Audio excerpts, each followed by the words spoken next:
Stop killing people! The character of Hawkman, who appears in DC Comics, has been existing for more than 80 years. Over the course of nearly 80 years, his story has been retold, restarted, and reborn on several occasions. He is known by a number of names that come from a variety of cultures. Crisis situations, crossovers, and tie-in tales have all made him their target. It is logical that his continuity might seem to be wild, confused, and complex to the reader who has just a passing interest in the work. Following the conclusion of the Metal series in 2018, Robert Venditti was tasked with penning a fresh take on the Hawkman character. Venditti's initial intention was to provide us with a version that had a fresh backstory. Nevertheless, he ended up finding a method to include all of the previously existing versions as well. Everything you've ever read about Hawkman may be considered canon for his new origin. It is our sincere desire that readers of comic books would take up Venditti's series and learn what a fascinating hero Hawkman is. In order to assist other fans in comprehending the character as swiftly and effectively as is humanly feasible, we have created a chart to illustrate how all of his previous tales are connected to one another. So keep watching, because we have separated all of the many Hawkman adaptations into the following two categories. New Origin, Center. Since the origin of the very first Hawkman is said to have occurred before the beginning of time, it would seem that Hawkman has been alive for a very long time, perhaps even millions of years. His name was Qatar, and he was known as Deathbringer. He held the position of a general for the winged army known as the Deathbringers, which served an evil entity known as the Lord of the Void.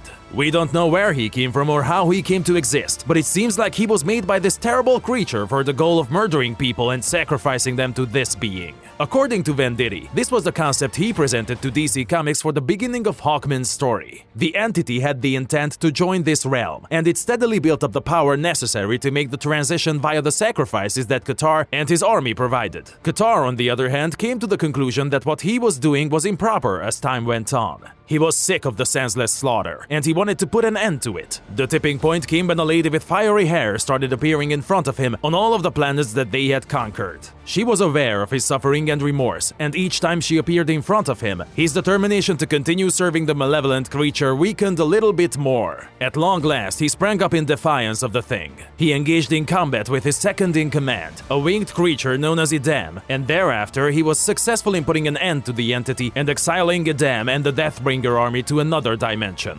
However, the battle with Idam left him with fatal wounds and he did not survive. During the last moments of his life, a lady with fiery hair stood before him, took his hand, and told him that no one deserved to pass away alone. Qatar passed away, but before he could enter the afterlife and pass judgment, he was confronted by another being.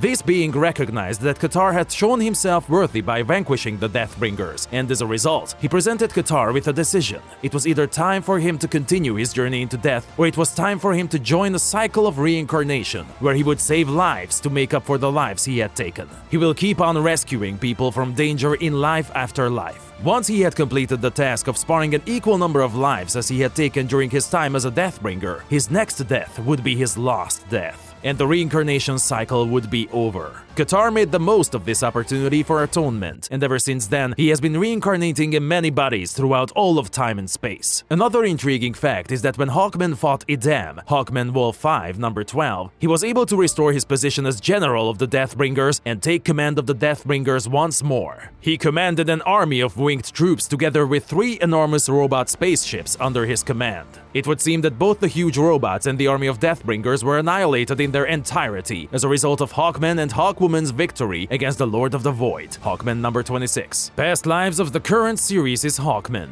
The Metal series, written by Scott Snyder, is where the modern interpretation of Hawkman first appeared. After the conclusion of the Metal series in May 2018, the Hawkman series, written by Robert Venditti, was released in June 2018 and detailed numerous of Hawkman's previous incarnations throughout the course of its 29-issue run. The Unexpected, a series written by Steve Orlando that consisted of 8 issues, also had some shocking information. Since the Golden Age, the character we know today as Hawkman has been in existence. According to the issue titled Dark Days, the casting, Carter and Shiera Hall put in a lot of hard work over the course of many years in order to figure out the mysteries of the Ninth Metal and the Dark Multiverse. After a long period of time, Carter eventually entered the Dark Multiverse and was thought to have died there. After some time has passed, we find out that he was transformed into the the Dragon of Barbatos. He stayed in the location inside the Dark Multiverse until the Justice League retrieved him in Metal number 6. He did not reincarnate since he didn't die. He was brought back from the Dark Multiverse, which means that the present iteration of Hawkman has effectively been alive since the 1920s. It focuses on the Savage Hawkman, who became active in 2011 and remained so until his demise in issue number 6 of Death of Hawkman,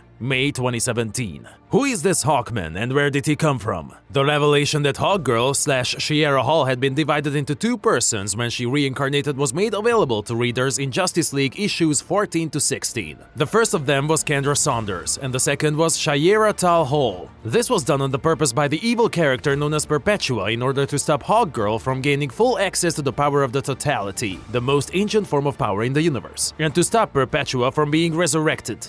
Thanagar Prime served as the setting for Kendra and Shiera's first encounter in the Justice League comics. Starman materialized out of thin air and restored both of their health. This sparked the conception of a hypothesis in my mind on the Savage Hawkman. Our theory is that when Carter Hall visited the Dark Multiverse, he came dangerously close to losing his life. However, instead of passing away, he was transformed into two separate beings, the Dragon of Barbatos in the Dark Multiverse and the Savage Hawkman/Qatar Hall in the Multiverse. The Savage Hawkman was born on Thanagar, spent part of his life on Earth, and ultimately lost his life while attempting to vanquish Despero. On the other hand, he did not reincarnate since the gateway to the Dark Multiverse had already started to open, and the Dragon of Barbatos was still alive and well in that dimension. After Barbatos was vanquished, Carter Hall reverted to his previous form and traveled back to the multiverse. This is the reason why the chart depicts Carter Hall splitting into the Savage Hawkman and the Dragon of Barbatos, followed by the dragon turning back into Carter Hall. There is still the further chance that Savage Hawkman has really reincarnated in some other form. We just do not currently have such information. However, this would be an even greater obstacle for the Hawkman plot. I guess only time will tell how that one pans out. Although it's conceivable that our hypothesis may be debunked at some point in the future, or that we'll acquire new knowledge that will force us to rethink it, for the time being, it appears to make an awful lot of sense. Carter returned from the Dark Multiverse in the most recent installment of the Hawkman series, written by Robert Venditti, and learned that in his previous existence he had been Qatar Deathbringer, the leader of a winged army that served an evil entity known as the Lord of the Void. He commanded his army for countless millennia to slaughter and kidnap humans on world after planet, so that they may be offered as sacrifices to the malevolent monster. He eventually started to have second thoughts about what he was doing. The previous incarnation of Hawkwoman, who served as a herald for another entity, saw the potential for good in him and guided him along the correct path. He rose up against the malicious thing, vanquished the Deathbringers, and exiled them to another dimension once he triumphed over them.